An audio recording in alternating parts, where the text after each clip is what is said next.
doing a full mouth rehab, there's really three major categories. There's just an implant-supported acrylic denture.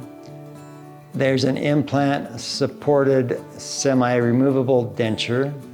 And then there's the implant-supported full roundhouse that's permanent.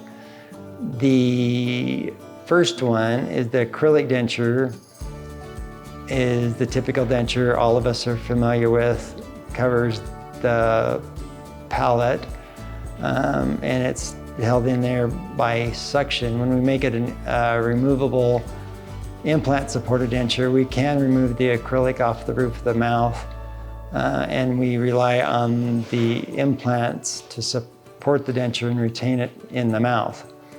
The acrylic wears out over time, usually 7 to 10 years. You'd have to get a new one.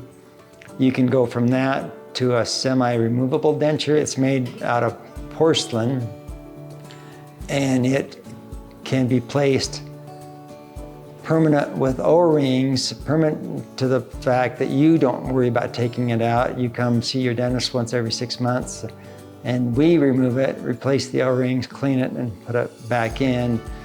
6 months is relative. It can be every 3 months, every 4 months, whatever is comfortable for you.